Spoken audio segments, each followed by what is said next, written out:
Olá, pessoal. Então, a gente vai começar agora a oficina regular do dia 5 de julho. Deixa eu limpar aqui as coisas da hora júnior. Então, a gente, na última oficina regular, conversou, né, sobre o problema de fluxos máximos de custo mínimo. E a gente viu aí que um jeito de tratar problemas de fluxos máximos de custo mínimo era você substituir a tua BFS pelo FEC, né, que a BFS encontra os caminhos com menor quantidade de arestas. Então, você troca essa BFS por um Bellman-Ford, ou até mais especificamente por um SPFA, procurando pelos caminhos que minimizam o custo da quantidade de fluxo que você vai enviar por aquele caminho, né? Seguindo aquela estratégia nebulosa de que, se para a quantidade de fluxo que você vai aumentar, você vai tomar o caminho que minimiza o custo, porque você sabe que o tanto de fluxo que você conseguir enviar por esse caminho, que é de custo mínimo, para essa quantidade de fluxo, né, para essa diferença que você está colocando aí a mais no teu fluxo, para essa diferença, esse é o mínimo possível que você consegue pagar para essas unidades de fluxo ao longo desse caminho. Então, tomando sempre o caminho de menor custo, você consegue garantir que o fluxo obtido no final do algoritmo vai ser um fluxo máximo de custo mínimo. A gente tem que trabalhar com Bellman-Ford, tem que trabalhar ou com SPFA, né, porque essas arestas podem ter custo negativo, né, para toda aresta que tinha lá um custo cost, toda aresta de U para V, que tinha um custo cost no grafo original, a gente precisa criar a aresta reversa dela. E a aresta reversa dela vai ter custo menos cost, né? Inicialmente, se a capacidade da tua aresta direta era CAP, você sabe que você precisa ter uma capacidade zero na aresta reversa, porque à medida que a gente for colocando fluxo na aresta direta, essa capacidade aqui, CAP, vai sendo reduzida, e essa capacidade zero da aresta VU, da aresta reversa, vai sendo incrementada, e permitindo, então, ter capacidade na aresta VU, a gente vai permitir que caminhos passem pela aresta VU, e quando a gente passa um caminho pela aresta VU, esse custo tem que ser negativo, porque ele representa uma quantidade de fluxo que a gente está subtraindo da aresta UV. Então, é um custo que a gente já estava pagando, que a gente vai ter que deixar de pagar para tentar enviar essa quantidade de fluxo por algum outro caminho, pagando uma outra quantidade de fluxo. Então, é assim que aparecem os custos negativos, né? A gente tem que sempre tomar cuidado como vai gerenciar essas arestas, sabendo certinho qual aresta é a reversa de qual aresta, né? A gente, para fazer esse trabalho de saber certinho, né, que aresta é reversa de qual aresta que a gente está usando, eu sugeri, né, eu acho que é bom implementar assim, implementar o nosso SPFA-FEC, como a gente batizou aí na última oficina, de implementar com uma lista de arestas encadeada, né, uma linked edge list, em que as arestas direta e reversa aparecem sempre em parzinhos, porque daí, tendo um índice I de uma aresta, você pode só fazer I short 1, aí eu tinha falado na última oficina que era short 2, a gente tomou um wrong answer, a gente viu que não dava certo, mas por causa do short, né, short 1, que é o último bit que eu vou lá e vou complementar, né, quer dizer, se é par vai virar ímpar, se é par eu vou pegar o próximo, se é ímpar eu vou pegar o anterior, né, porque daí assim eu sei certinho qual aresta é reversa de qual aresta. E aí com uma length edge list ficou tranquilo implementar o nosso fault focusing, só que com SPFA para tomar os caminhos de custo mínimo. E a implementação, eu vou abrir aqui, então já está lá, né, no diretório do clube de programação, é esse UVA 594, Exatexco, aqui. A gente implementou aqui na oficina passada, o nosso SPA FEC, tomando sempre o custo, os caminhos de menor custo. Bom, mas assim, convenhamos que foi caro isso, né? A gente ter trocado uma BFS que tem custo O de M, O do número de arestas, vai. Não quero usar NM, quero usar VIE. Então, ter trocado uma BFS que tinha custo O, número de arestas, por um SPFA que tem custo O de vértices vezes arestas, isso é bastante caro, né? Era uma coisa que era linear no tamanho do grafo, sendo trocada por uma coisa que é quadrática no tamanho do grafo. E lembrando que cada SPFA, ou cada BFS, é rodada a cada iteração do algoritmo de fluxo, né? Cada caminho aumentante, né, que a gente toma para aumentar o fluxo, a cada iteração do algoritmo de fluxo, a gente roda uma vez um SPFA. E aí começa a ficar bastante caro o nosso algoritmo de fluxo, né? Num cenário extremo, em que a gente vai precisar rodar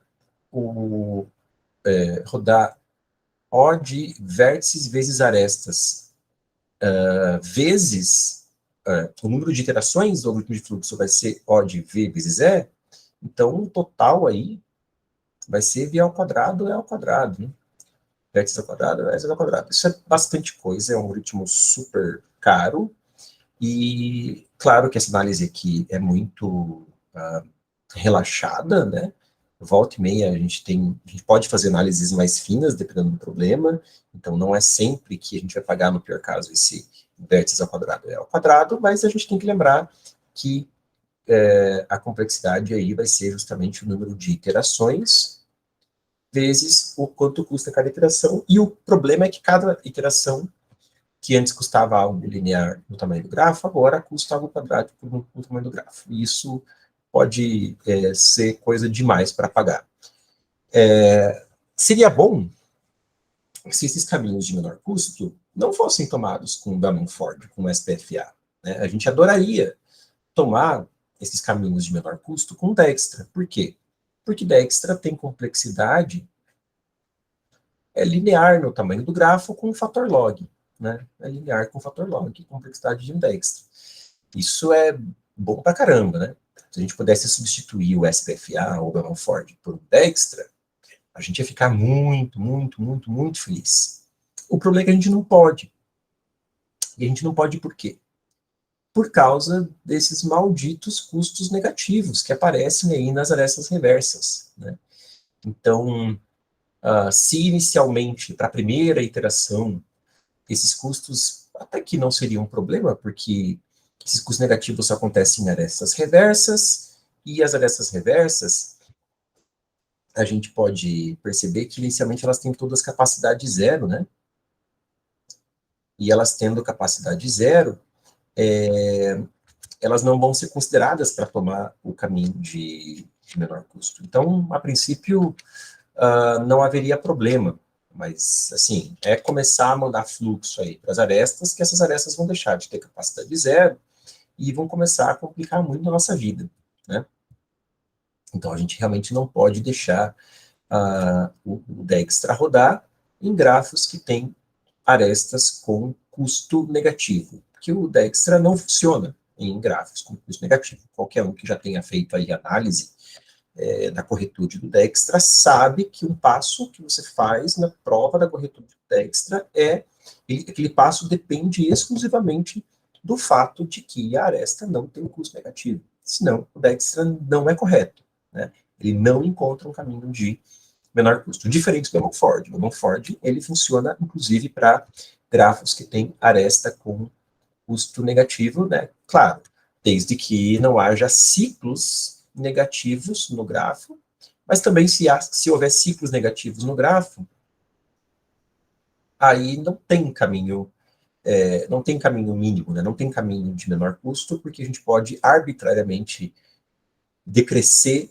o custo dos caminhos, e pelo menos isso o Bellman-Ford também é capaz de identificar. O Bellman-Ford consegue lá identificar que tem custo, que tem ciclo negativo no gráfico. Nesses casos aqui de algoritmo de fluxo com os quais a gente está tratando, né, em que os custos negativos, eles só aparecem nas arestas reversas, né, eles não vêm do grafo original, não vai haver ciclo negativo do grafo, nunca, porque, bom, talvez precise de um pouco de raciocínio, precisa pensar um pouco, precisa provar, aí até fica um exercício bom de grafos para você, mas se originalmente você está rodando um algoritmo de fluxo máximo, né, que vai tomando os caminhos aumentantes, cada vez tomar um caminho de menor custo, manda fluxo por esse caminho, né, e assim é que vão crescendo as capacidades das suas arestas de custo negativo, né, que são arestas reversas das arestas do grafo original, dá para provar que não vai aparecer ciclo negativo nunca. Então, nunca vai ser um problema ciclo negativo, então não quer dizer que o SPFA sempre vai encontrar um caminho de custo mínimo, tá? Não vou entrar em mais detalhes sobre esse assunto, mas é bem fácil, é um exercício bom aí de grafos para você fazer depois em casa, pensar que como que você consegue garantir que esses ciclos negativos não vão aparecer. Tudo bem, então, assim, não aparecendo ciclo negativo, o SPFA, o Ford encontra caminho de menor custo, mas o Dijkstra não. O Dijkstra não consegue. E aí, a gente agora vai ver no restinho da nossa oficina como adaptar esse código para enfiar um Dijkstra aqui. Para, ao invés de usar um SPFA, a gente conseguir usar um Dijkstra. Mesmo o grafo tendo custos negativos. O grafo ele vai continuar tendo esses custos negativos, essas arestas reversas, só que o Dijkstra não vai enxergar esses custos negativos. O que a gente vai fazer, na verdade, é uma gambiarrinha, para não dizer outra palavra, a gente vai fazer uma gambiarrinha para que o grafo procure, para que o Dijkstra procure caminhos de menor custo em um outro grafo, né, em um grafo em que os custos dessas arestas são alterados, de modo que, nesse grafo, com os custos alterados, e aí nesse grafo não vão acontecer custos negativos, os caminhos mínimos lá, nesse grafo, correspondam a caminhos mínimos no grafo em que a gente queria, de fato, encontrar esses caminhos mínimos. Tudo bem? Então, a ideia é justamente essa. G, a gente quer aumentar fluxo, a gente já tem uma quantidade de fluxo ali, digamos, que está correndo, né, que está indo do vértice S para o vértice T, já tem aí um pouco de fluxo indo, né, inicialmente não tem nada, mas já podia ter alguma coisa de fluxo indo, e o que a gente quer é encontrar um caminho de menor custo, de S a T, para que, ao longo desse caminho, o tanto de fluxo que eu vou aumentar tenha custo mínimo em relação a essa quantidade de fluxo. O que eu vou fazer é ter um grafo G alterado, vou chamar aqui de G', e eu vou, né, em que eu altero os custos das arestas, os custos das arestas que vão ser alterados, em função de alguma coisa, que eu vou explicar daqui a pouco o que é, de modo que o caminho de custo mínimo que eu encontrar nesse grafo G', que não tem custos negativos, vai corresponder a um caminho de custo mínimo aqui, e aí mandar a quantidade de fluxo por esse caminho aqui, no G, me leva a um aumento de fluxo que de fato tem custo mínimo. Tudo bem? Então, é essa a ideia. E como que eu vou obter esse grafo G', né, para me livrar dos custos negativos? E a ideia é até que bastante simples. Imagine que você tem, a partir do teu grafo G, você coloca uma atribuição de inteiros nos vértices. Essa atribuição de inteiros eu vou chamar de potenciais. Então, para cada vértice U, né, do meu grafo, eu vou ter o potencial de U. Né? Então, eu vou ter potencial de U, que simplesmente é uma atribuição de inteiros. Pode ser qualquer atribuição de inteiros, inclusive. Eu vou lá atribuir, sei lá, os inteiros 1, 2, 1000, e podia, inclusive, ser inteiros negativos se eu quisesse, tá? Sei lá, menos 15. Atribuo potenciais, né? Vai ter para cada vértice U, eu tenho o potencial de U. O que representa? Aí, se eu defino que se o custo de uma aresta, se o custo de uma aresta de um vértice U para um vértice V era um determinado valor cost, agora no meu grafo G', o custo da aresta vai ser o custo que ela tinha antes, né, o custo original, mais o potencial de U, menos o potencial de V. Tudo bem? Então, é assim que eu vou alterar os custos das arestas, né? Tentando atribuir potenciais aos vértices, de modo que eu consiga me livrar de todos os custos negativos no gráfico. Daí a gente vai ver que é possível escolher esses potenciais de modo a me livrar dos custos negativos. E olha que bacana, porque se eu pego um fluxo, imagina que esse fluxo aqui sai do vértice A, chega no vértice E, né? E então, e passa aí pelos vértices B, C, D. Tem uma quantidadezinha de fluxo ali, que é a quantidadezinha de fluxo que eu vou aumentar passando por esse caminho. Uma vez que os custos... Tá, eu tinha os custos originais, né? O custo de A para B, custo de B para C, custo de C para D, custo de D para E, né? Cada unidade de fluxo ia ter que pagar C a B, custo de A para B, mais CBC, mais CCD, mais CDE. Isso é o que eu ia pagar por cada unidade de fluxo que está indo aqui do meu vértice A para o meu vértice E. Tudo bem? Agora, uma vez que eu alterei os custos com esses potenciais, uma vez que eu alterei os custos com os potenciais, o que eu vou pagar é CAB mais potencial de A menos potencial de B. Vocês já viram, né? Mais CBC mais potencial de B menos potencial de C. Mais CCD mais potencial de C menos potencial de D, mais CDE mais potencial de D menos potencial de E. Aqui, ó, o potencial de A sendo cancelado com o potencial de A. Potencial de B sendo cancelado, potencial de C sendo cancelado, potencial de D sendo cancelado. Quer dizer, só ficou o potencial da origem, somando, potencial do destino, subtraindo. Então, maximizar, desculpa, minimizar o custo de uma certa quantidade de fluxo que eu quero aumentar na minha rede, veja, minimizar essa função, que é o custo de uma certa quantidade de fluxo que eu quero aumentar na rede, quer dizer, minimizar essa função, ou minimizar a função, a mesma função, só que somando o potencial de A, o potencial da origem, menos o potencial do destino, quer dizer, a diferença entre essas duas funções, tudo bem, não é a mesma função que eu estou querendo minimizar, né? Pensando aí em termos de otimização combinatória, não é a mesma função que eu estou querendo minimizar. Mas a diferença entre elas é uma constante, certo? É o potencial da origem menos o potencial do destino.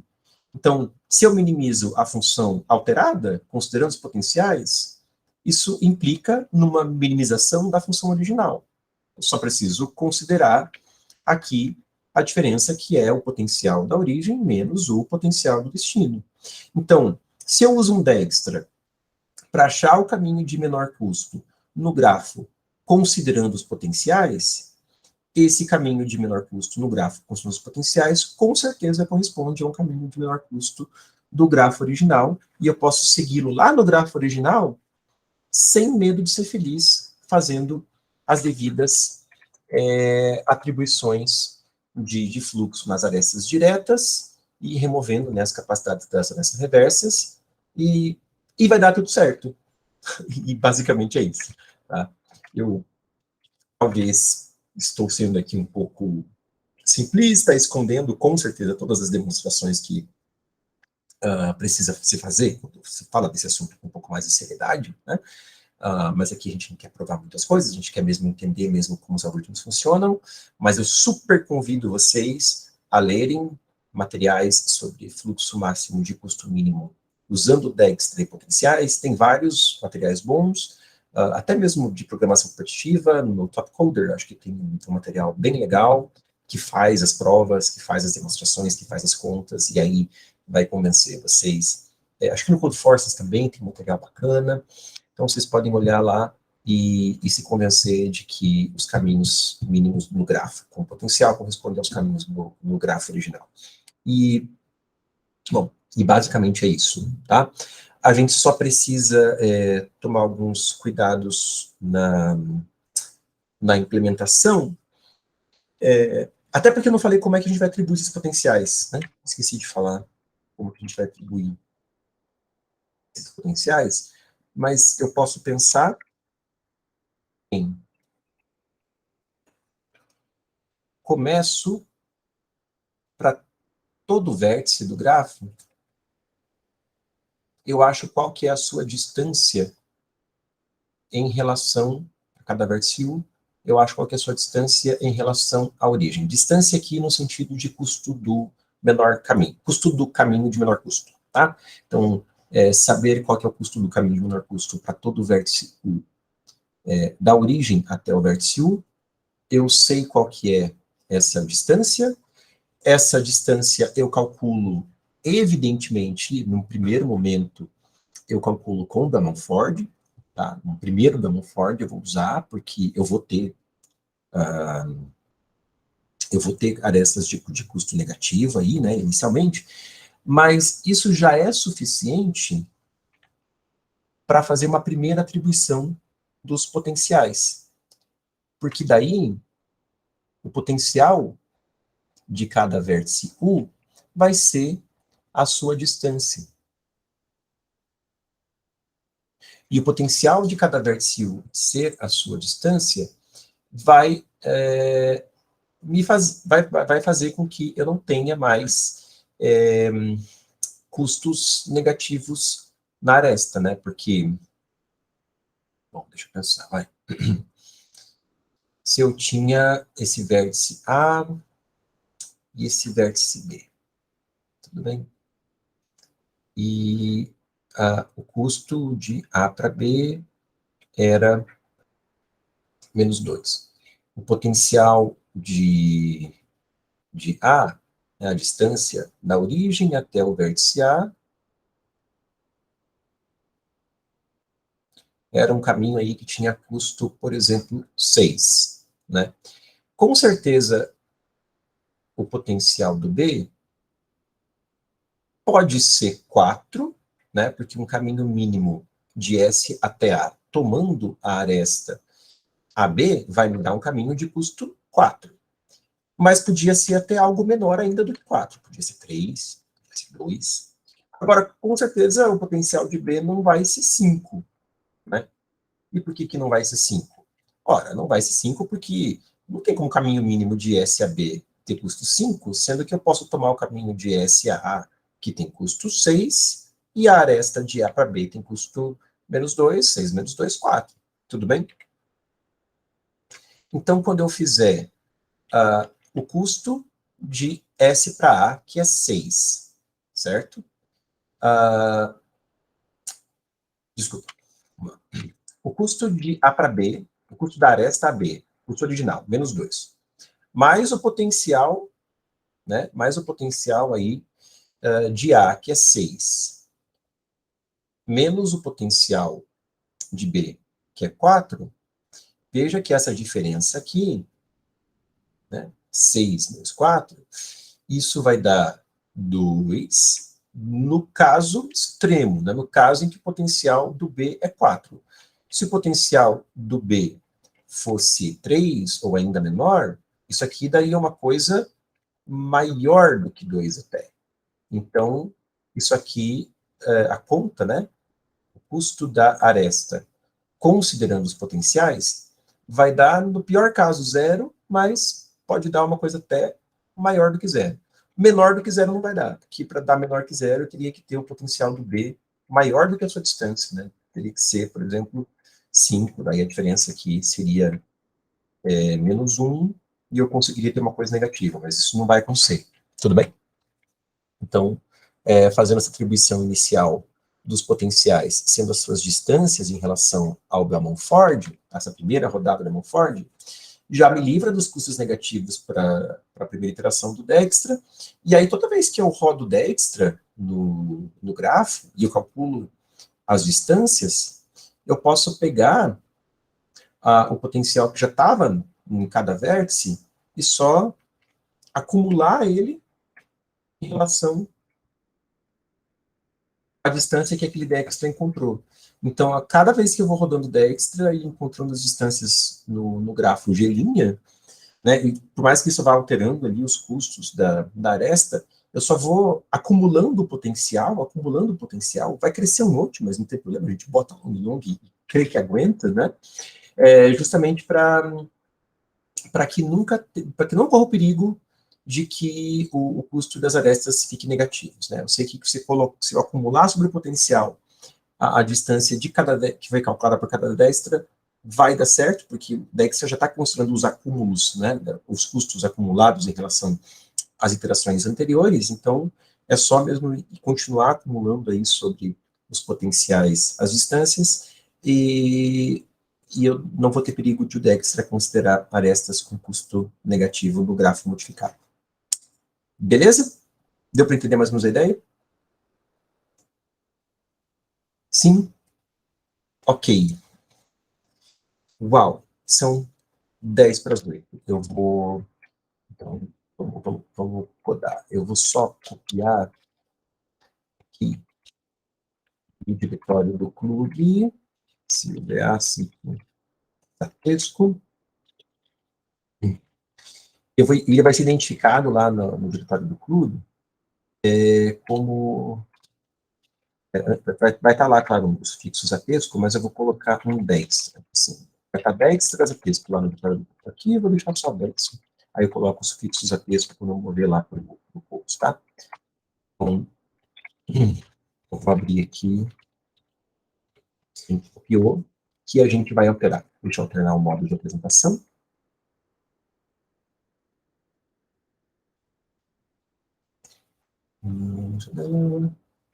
Aqui.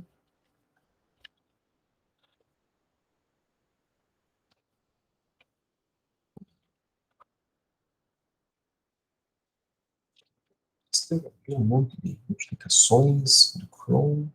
Não quero isso. Essa barra na frente me faz fazer uma verdade. Beleza. Então, aqui na função main, né, eu vou criar o grafo original do mesmo jeito, como a gente já tinha criado.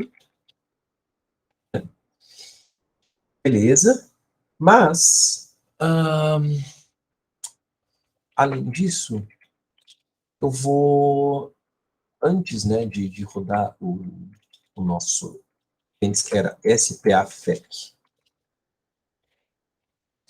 agora vai virar a extra-FEC, e eu ia falar de rodar o Bellman-Ford, mas acho que eu vou deixar para rodar o Bellman-Ford aqui dentro. Para o código, primeiro, certo. Então eu vou alterar aqui, a gente não vai ter mais esse SPA-FEC, a gente vai ter o Dijkstra. Vai funcionar mais ou menos como o SPFX, só que ao invés de usar um SPFA, a gente vai usar um Dijkstra. Até acho que eu vou... própria função aqui, assim mesmo. porque a questão é como que eu acho os caminhos mínimos a cada iteração, né? Então, antes eu usava um SPFA, agora eu vou usar um Dextra. Simples assim. Só que antes de rodar um Dextra para cada iteração, eu preciso rodar um Drummond Ford, partindo da origem, né, logo de cara, que é para estabelecer os potenciais. Então, eu vou ter aqui um vetor, pelo amor de Deus, botar ele com long, que são os potenciais de cada vértice. Tudo bem? Aí o Drummond Ford, inicialmente, e eu vou usar o Drummond Ford mesmo aqui, eu nem vou usar SPFA, tá? SPFA é um desperdício, é uma coisa muito simples mesmo, eu não preciso nem registrar, saber quem é o pai de quem, que é a estrutura dos pais, porque é só mesmo para estabelecer os potenciais, é algo do tipo, usando o Drummond Ford na sua versão mais simples possível, eu pego a origem, eu vou estabelecer que todo vértice vai ter a sua distância infinita, e aqui eu até já vou colocar o potencial, né? A distância vai ser o potencial inicial, sobre o qual eu vou rodar depois os dextras. Então, todo mundo tem potencial infinito, exceto a origem que tem potencial zero. Vou ter um contador que começa com N, que é o vértices do grafo, e while, contador menos menos, a cada iteração do Drummond Ford, eu percorro todo o grafo, pego todos os vértices do grafo, para cada vértice U que eu peguei, eu vou pegar todas as arestas que saem de U, então é aquele esquema lá de navegar pelos vizinhos do U na lista encadeada de arestas, que é basicamente isso aqui, né? Eu pego o start do U, essa é a aresta, é a primeira aresta que sai de uma lista de arestas, e eu vou caminhando pelos nexos das arestas até que o I seja menos 20, né? Então, fazendo isso, V é o iésimo vizinho do vértice U, na lista encadeada de arestas, e o que eu vou fazer é simplesmente verificar, né, se o potencial do V é maior que o potencial do U mais o custo dessa aresta, que se for, eu vou atualizar. Bellman Ford mesmo. Isso aqui está fechando aqui, isso aqui está fechando lá. Só lembrando, né, preciso considerar arestas de capacidade positiva. Fazer essas válidas, né, as que estão saturadas, a gente não considera. Beleza, então, Bellman Ford. Simples assim, já estabelece os potenciais de todos os vértices, né? Com isso, estabelecidos os potenciais dos vértices, a gente pode prosseguir aqui, né, no nosso algoritmo de fluxo.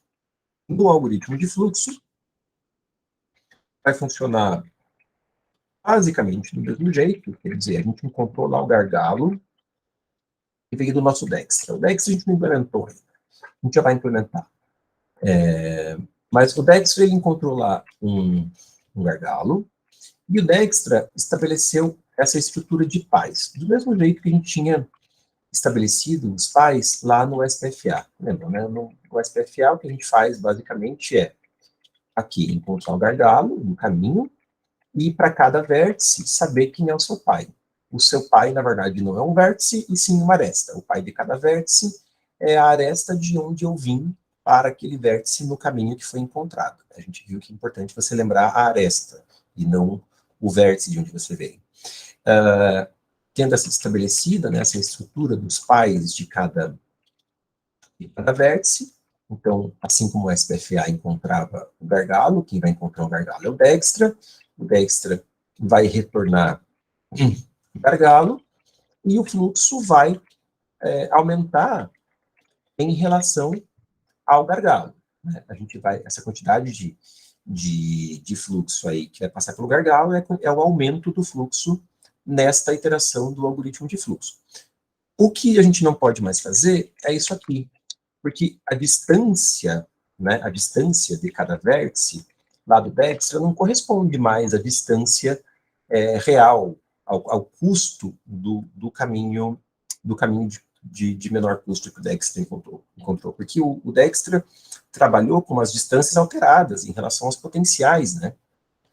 E aí já se perdeu a informação do custo real que a gente está pagando pelas unidades de fluxo que estão sendo passadas agora no caminho que foi encontrado. Então, mais seguro mesmo nesse momento, e até porque a gente vai ficar alterando o gráfico a cada iteração, os potenciais vão estar alterados, a gente vai perder o histórico, né, de todos os potenciais que foram incrementados, as quantidades e todas as alterações, né, que foram feitas sobre os custos das arestas por Dijkstra. A gente sabe que são alterações válidas, mas a gente perde o histórico, né, de todas as alterações que foram feitas sobre elas.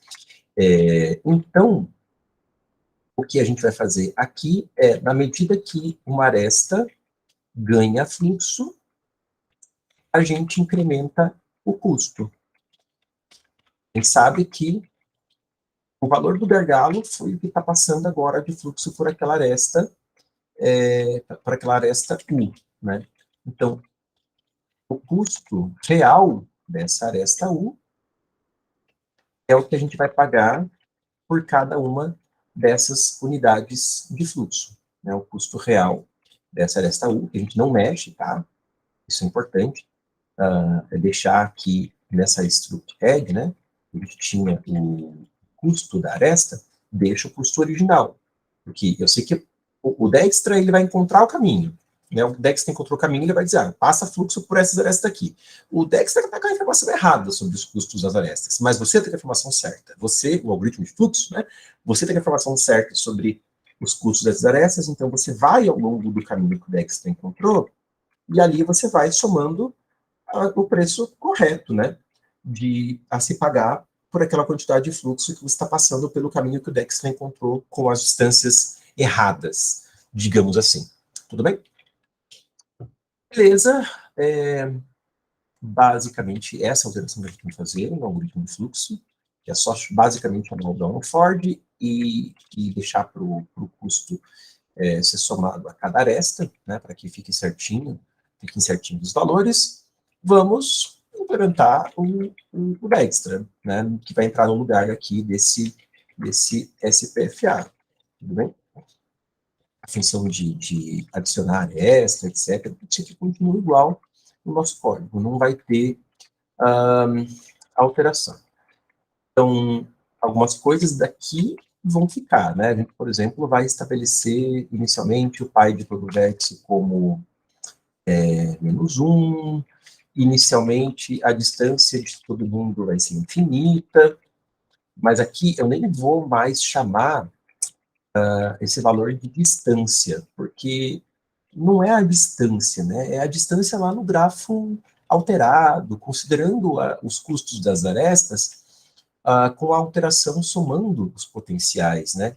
Então, essas distâncias aqui, na verdade, elas vão ser utilizadas meramente para a organização dos vértices na fila de prioridade do Dijkstra, né? O Dijkstra funciona como uma fila de prioridade organizada pelos valores das distâncias. E essa distância só me interessa mesmo para a organização da fila de prioridades, ela não me interessa para mais nada, porque justamente, né, eu vi lá que no algoritmo de fluxo eu nem uso essa informação que o Dijkstra computou. Eu vou lá e vejo o custo real das arestas ao longo do caminho apontado pelo Dijkstra. Então, eu vou chamar, inclusive, aqui no Dijkstra, esse valor de prioridade, priority, né? Prio. Vou trocar aqui, inclusive, o dist para pri, né? Só para não me confundir em relação ao papel semântico dessas variáveis. É a prioridade que eu estou, com a qual estou trabalhando na organização do Dijkstra. Eu vou ter justamente aqui, né, a minha fila de prioridade, Dijkstra, inteiros, né, são os vértices que eu vou botar na fila. Lembrando que na fila de prioridade Dijkstra, cada vértice ele entra num parzinho, né? Que é a sua prioridade e o próprio vértice. Então, esse parzinho é o que vai entrar na fila. Então, é um pair de int com int,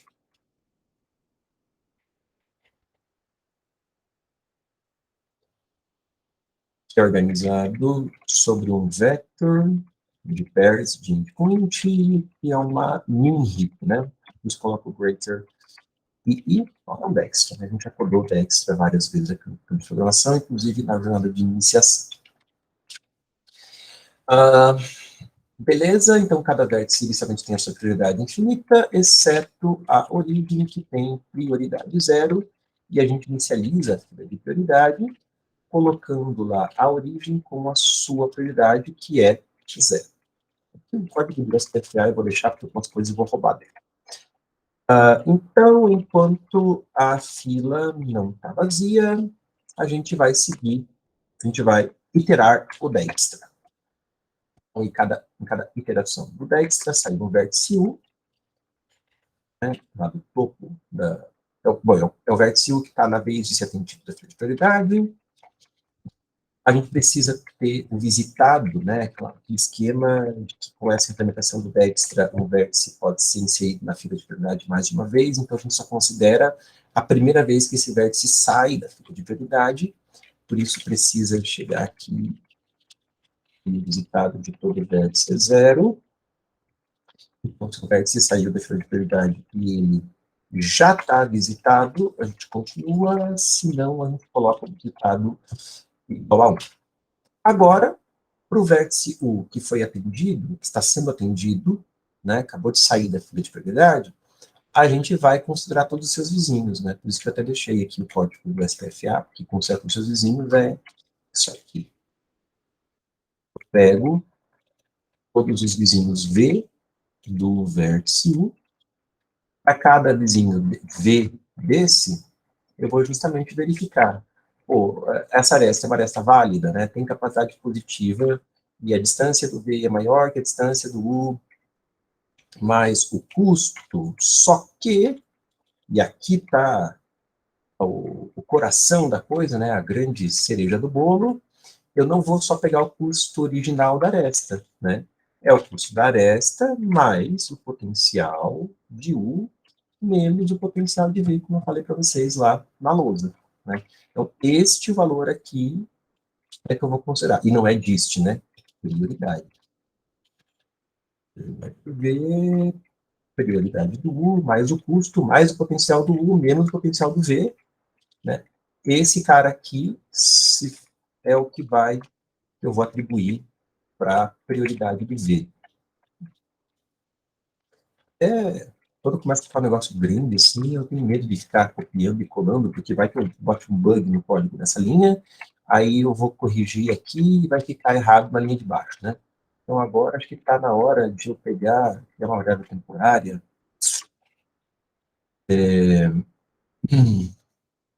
que assim, por exemplo, eu atribuo esse valor para essa variável temporária, tenho que quebrar aqui, ó, atribuo para a variável temporária, aí eu chego aqui e só coloco prioridade à temporária, tem que atribuir o pai, aí as coisas como a gente tinha feito aqui, né? Aí do V é a aresta I, né? É a aresta por onde eu vim, do vértice U, e eu coloco o V na fila. Aqui tinha uma questão de que tinha que lembrar de quais vértices estavam na fila, não, mas porque era aquela fila mesmo do SPFA. Não é o caso, né? O meu Dex aqui é fila de prioridade, e eu vou simplesmente enfileirar o vértice V na fila de prioridade, e a prioridade dele é prioridade de V.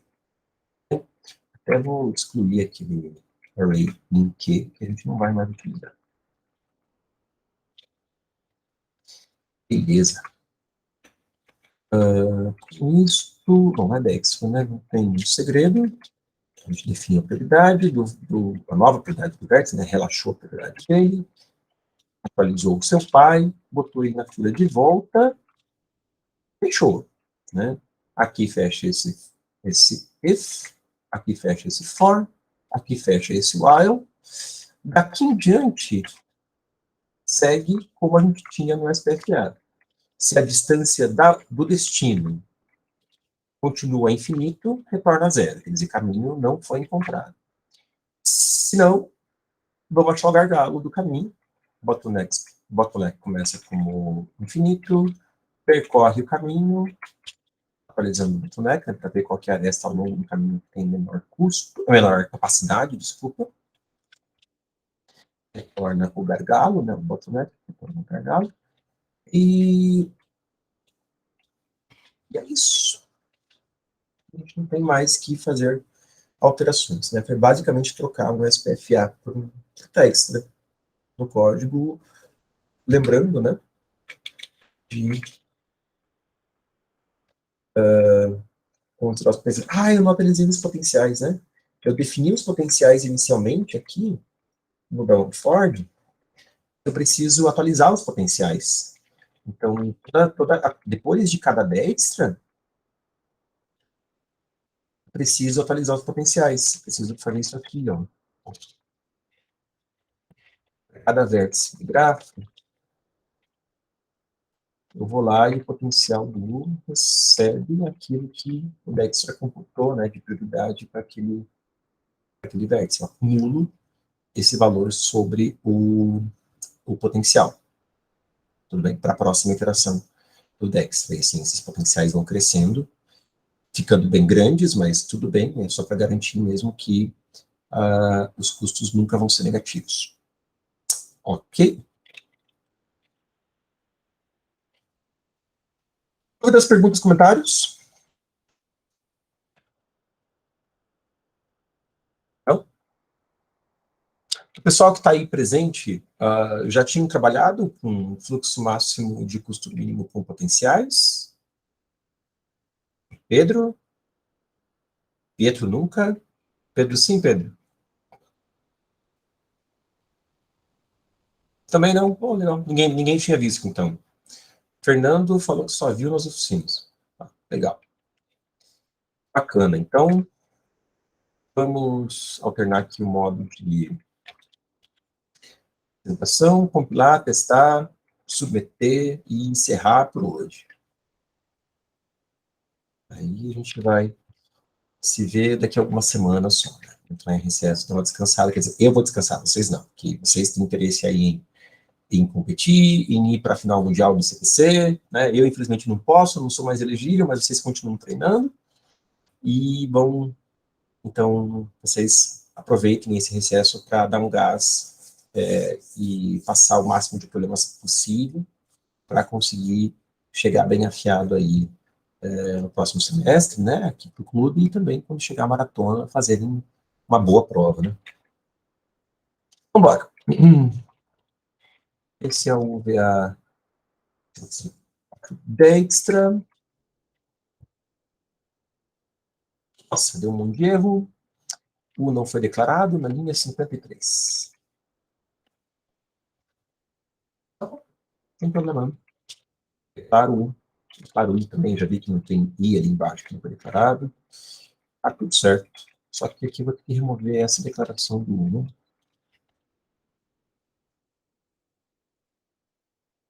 B não foi declarado também. Tudo bem. UIV, UIV.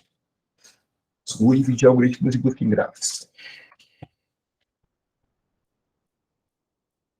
Só isso, só isso.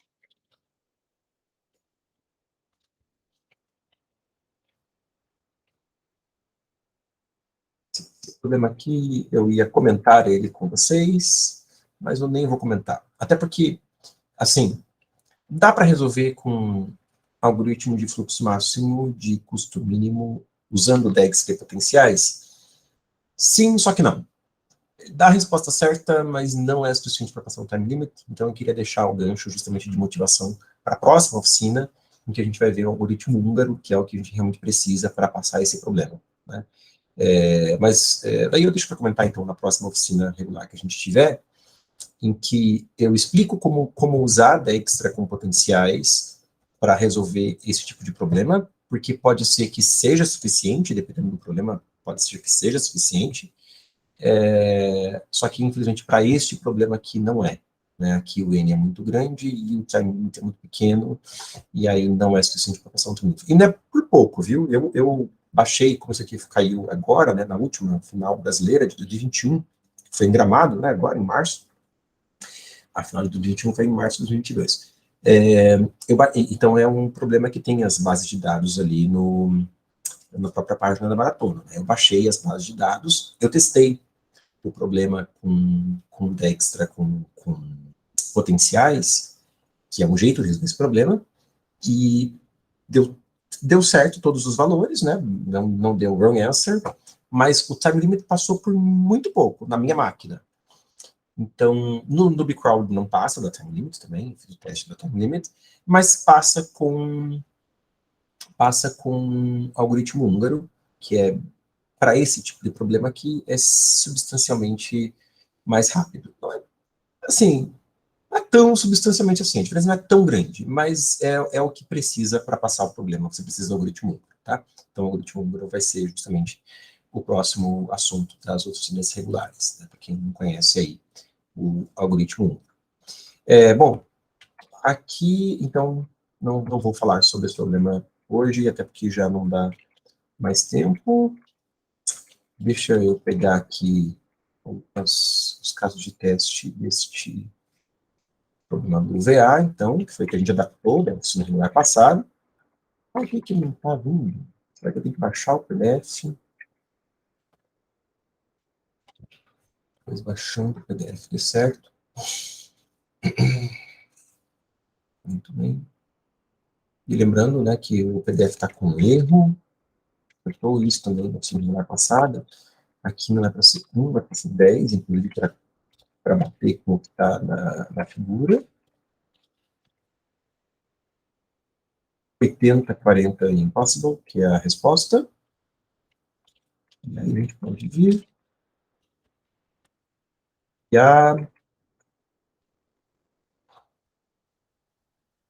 e colar.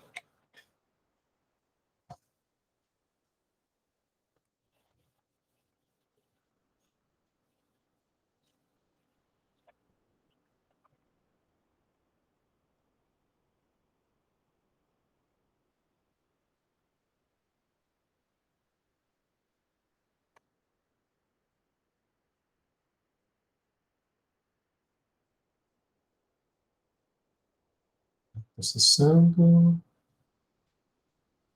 A gente fica olhando, né? Ainda mais o VA. Opa, passou. Beleza. Passou com 300 milissegundos. Eu não lembro quanto que tinha sido o da semana passada. Talvez. Aí eu fiz, claro, que testes com o código. Vários testes depois da semana passada, mas, ó, a semana passada foi 7 dias atrás. Aqui, dia 28. Bom, uma diferença. Basicamente não deu diferença em termos do tempo. Não deu, mas isso para esse problema, por causa dos casos de teste aqui, que talvez, enfim. Mas o Dextra é mais rápido que o Monfort, do que o SPFA, bem mais rápido, e para outros tipos de problema, vocês precisam do Dextra. Outros tipos de problema não passam só com o SPFA, você precisa do Dextra. E aí até tem aqui no treino, né, coloquei alguns problemas que você precisa utilizar Dextra com potenciais para conseguir passar, tá bom? Façam o treino, divirtam-se, aproveitem bastante, estudem, vão também trocando ideias, trocando figurinhas, compartilhando códigos, no nosso grupo do Telegram. É muito importante que vocês interajam lá, mantenham-se sempre interagindo, porque isso é motivador também, né? A gente juntos se motiva a continuar estudando, a continuar brincando, a continuar treinando. Gente, obrigado, fiquem bem, bom recesso a todos aí, e até daqui a algumas semanas, então. Tchau, tchau. Obrigado, professor. Tchau, tchau.